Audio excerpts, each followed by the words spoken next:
Sobat Sopi, salam rahayu bagi kita semuanya. Selamat datang di kuliah misteri bersama saya Om Hao dari Kisah Tanah Jawa yang pada kesempatan kali ini akan menjadi dosen bagi kalian semuanya. Di kelas ini saya akan kembali membahas beberapa mata kuliah yang tidak akan ditemukan di kampus manapun. Mari kita mulai kuliahnya.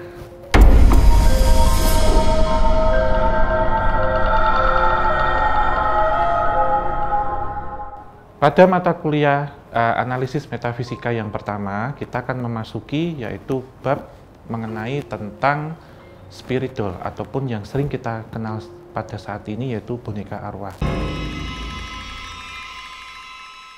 Tentunya sebelum kita memasuki pada materi berikutnya, ini sebenarnya materi yang akan saya sampaikan selain teori juga di sini saya ada bendanya atau barangnya. Jadi kita semi praktikum di sini untuk yang akan kita bahas pada kesempatan ataupun kuliah pada saat ini.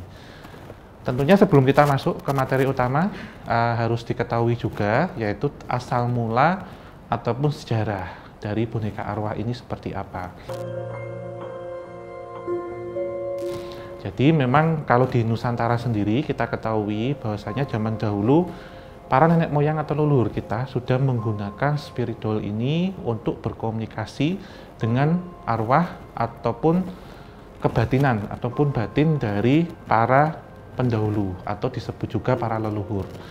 Tujuan dari berkomunikasi di sini adalah pertama, hal-hal yang ditanyakan itu tentang kehidupan keseharian. Seperti halnya kita ketahui tentang pola-pola yang berkaitan dengan pertanian, kemudian pergantian iklim dan pergantian musim, serta cocok tidaknya, seperti halnya pasangan yang akan melangsungkan pernikahan.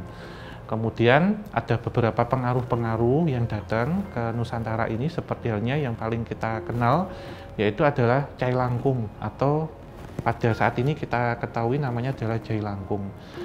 Namun penggunaan dari spirit doll yang berkaitan dengan budaya-budaya ini sudah mengalami beberapa pergeseran-pergeseran, di mana di awal dipergunakan untuk komunikasi, namun penyalahgunaan itu muncul ketika seperti halnya pemanfaat dari boneka arwah ataupun sosok spirit yang ada di satu benda itu dipergunakan untuk aktivitas yang berkaitan dengan perjudian, sebagai contohnya meminta nomor.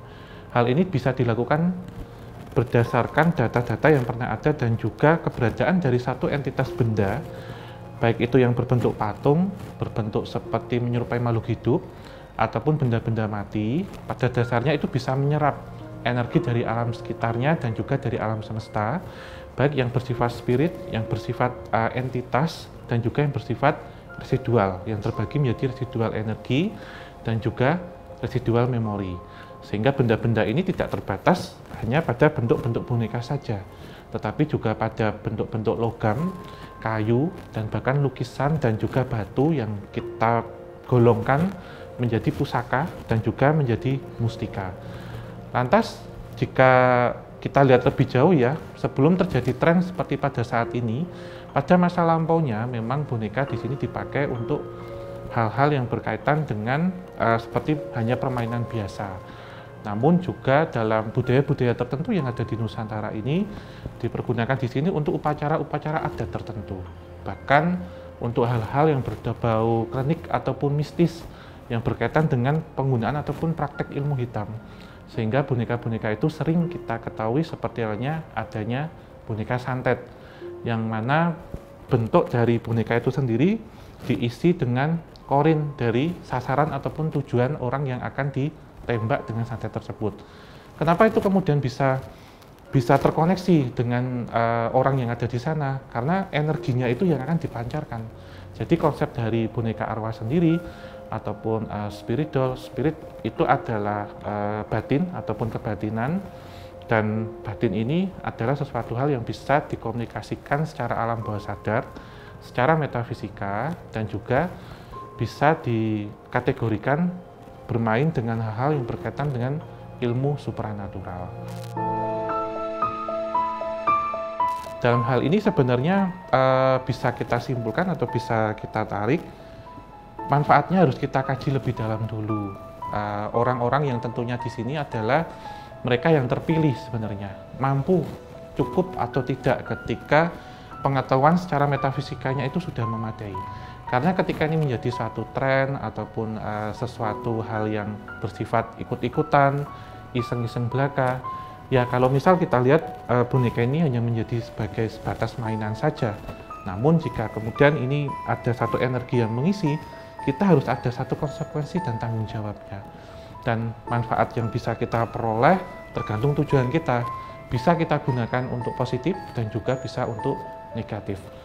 Lanjut, bisa kita klarifikasikan yang dimaksud di sini biar arwah kemudian kemudian atau arwah anak kecil yang ada di dalam kandungan boneka arwah itu apakah bisa nanti mencapai titik pencerahan ataupun juga bisa ke kedamaian begitu.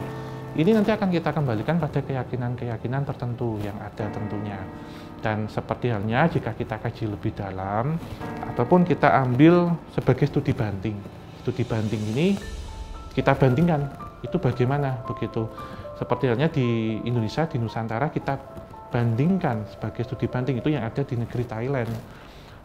Memang kalau di Thailand sendiri perbandingannya adalah bisa kita ketahui bahwasanya keberadaan dari seperti kumantong, kemudian luktep itu untuk menampung spirit ataupun arwah-arwah dari para anak-anak ataupun bayi-bayi yang meninggal tentunya tidak wajar ataupun ingin terlahir kembali ataupun menjalani satu proses reinkarnasi, sehingga di situ terkadang harus diberikan doa-doa ataupun pemberkatan dan juga mantra-mantra untuk mengikat ataupun untuk memblok ya dalam hal ini agar boneka ini hanya terisi dengan satu spirit saja, tidak dari spirit yang lain ataupun di luar dari itu, karena tujuannya nanti ada suatu hal untuk pelepasan.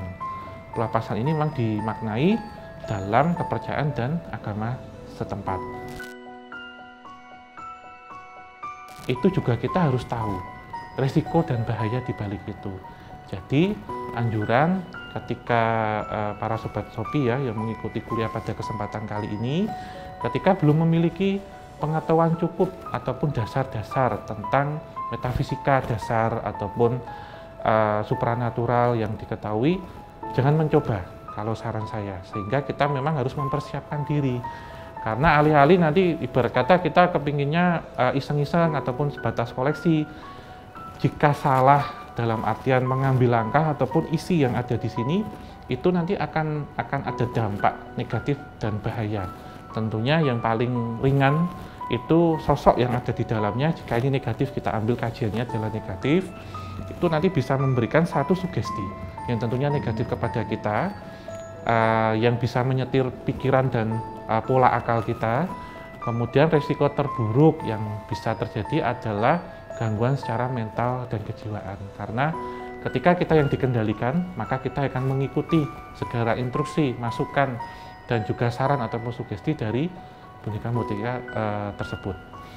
Jika kita melihat ya dari beberapa hal yang pernah terjadi, itu sifatnya adalah acak ataupun random dari banyak energi-energi yang terkandung di sekitarnya itu. Seperti halnya kita lihat ya, ini di awal tadi ini kosong. Jadi keluar dari kardusnya itu kosong. Tapi ketika ini kemudian ditaruh di suatu tempat, kemudian di tempat itu memang terkandung banyak energi-energi tersebut, apalagi yang kita bicarakan pada kesempatan kali ini tentang hal tersebut. Sehingga tentunya di sekitar kita ini banyak spirit-spirit yang berterbangan ataupun yang melayang. Melayang di sini sebenarnya mencari, bukan penasaran ya, tetapi mencari satu wadah yang tepat. Wadah di sini bisa berasal dari satu entitas kehidupan, seperti halnya anak yang terlahir kembali, ataupun seperti halnya bayi yang baru lahir, ataupun benda-benda yang bisa mereka singgahi atau bisa mereka hinggapi. Hal-hal ini seperti halnya jika kita bandingkan pada kasus yang sebelumnya, benda-benda itu tentunya yang menarik. Seperti halnya ada patung, lukisan tentang makhluk hidup, bisa manusia ataupun hewan. Lantas yang ketiga adalah boneka. Boneka di sini bisa manusia pun berbentuk manusia, menyerupai manusia ataupun hewan. Dalam hal ini jika kita melihat ya fungsi dari boneka pada dasarnya, kalau memang tujuannya itu untuk mainan, fungsinya pun sama. Walaupun ada energi yang hinggap, Namun energi itu tidak dominan. Tapi hati-hati jika kita memang sudah di awal menginginkan hal itu, maka energi yang hinggap ini pun akan sama, akan menjadi spirit dari benda tersebut. Lantas, jika ada satu pertanyaan, benarkah spirit di dalam boneka itu baik? Ini belum tentu, bisa baik, bisa netral, ataupun bisa bersifat negatif. Tergantung isi dan niat tujuannya. Kalau tujuan kita baik untuk mengasuh, ataupun kita sudah memiliki bakat, ataupun di sini juga sudah memiliki seperti dasar tentang hal-hal yang berkaitan dengan supranatural, kita bisa memilih antara tujuan kita, visi misinya seperti apa. Kalau baik yang mengisi baik, kalau buruk yang mengisi buruk.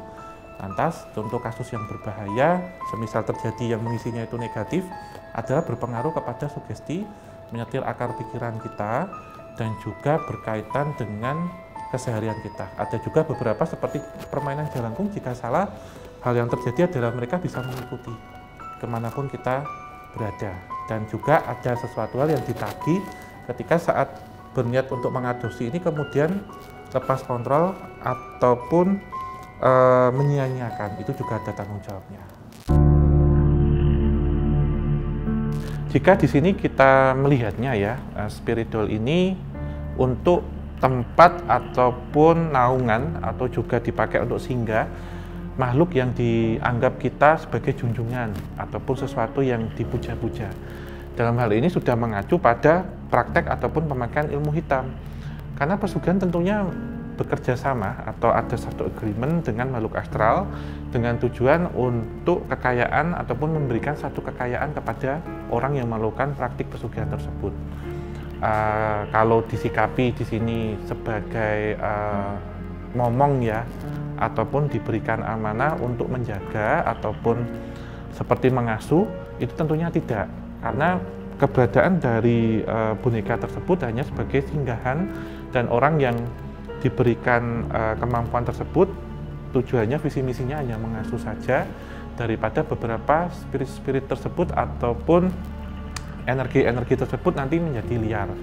Namun ada beberapa orang yang menggunakan kondisi ini ataupun boneka ini untuk praktek pesugihan mereka, di mana boneka tersebut sebagai singgahan dari sesuatu yang mereka puja-puja ataupun menjadi seperti perewangan. Lantas berikutnya ini kalau kita ketahui ya, beberapa mungkin menanyakan tentang hal tersebut, benarkah jika spirit doll itu perlu makan dan minum? Ini kalau kita lihat di beberapa hal-hal yang sebelumnya, bahwasanya itu juga perlu sesaji, ataupun mereka terkadang meminta ya secara intuisi ataupun secara batin begitu. Seperti halnya ada minuman bersoda, minuman manis, ada susu, kemudian makanan-makanan seperti biskuit. Di sini itu menjadi satu keinginan, memang jika dibenarkan ya benar, tapi tidak benar dan juga tidak salah. Seperti halnya ketika kita memberikan sesaji itu seperti sedekah ataupun sajian gitu, yang berkaitan dengan keberadaan kita yang menghormati di sini dengan makhluk lain yang ada di dunia ini. Seperti halnya konsep yang perlu kita garis bawahi, bahwasanya menghormati belum tentu juga menyembah begitu. Spiritual sendiri menurut saya ya, kebetulan saya juga tidak mengoleksi tentang hal ini, tetapi memang bagi teman-teman saya yang diberikan amanah, karena saya tidak diberikan amanah untuk hal ini, tapi lebih untuk amanah visi dan misi yang bersifat dengan sejarah. Saya mengkajinya dalam hal ini secara kebudayaan dan sejarah pada masa lampau, bahwasanya boneka ini itu dipergunakan untuk salah satu media berkomunikasi dengan leluhur ataupun juga beberapa korin dan juga kodam dari entitas makhluk astral yang ada di sekitarnya, dengan tujuan yang bermacam-macam ataupun dengan tujuan yang tertentu. Jadi untuk teman-teman yang berminat ya, ingin mengadopsi, tentunya harus memiliki bekal pengetahuan mendasar tentang entitas yang berkaitan dengan supranatural, metafisika, dan juga ilmu kebatinan, sehingga jangan sampai nanti salah arah ataupun justru mengadopsi salah satu boneka yang ada hal-hal ataupun energi-energi negatif di situ. Jadi kita juga harus cermat dan bijaksana dalam hal ini. Dan tentunya untuk teman-teman yang sudah diberikan bekal ataupun diberikan amanah, jadikanlah ini adalah satu ladang kebaikan ataupun ladang amal. Karena visi misi memiliki visi dan misi untuk menampung beberapa energi-energi yang di sini daripada liar ya, ataupun dimanfaatkan untuk tujuan negatif. Ketika ada di satu tempat ataupun wadah dan orang yang tepat juga, semoga insya Allah beliau-beliau yang ada di bersemayam dalam benda-benda tersebut tertentu, baik pusaka, mustika ataupun boneka, nanti akan menemukan satu titik cerah ataupun kebaikan. Sekian kelas kuliah misteri dari saya. Jika ingin mengikuti mata kuliah yang lainnya, jangan lupa untuk tetap subscribe terus channel YouTube Shopee Indonesia. Saya Om Hao pamit dan undur diri. Sampai jumpa pada sesi kuliah berikutnya.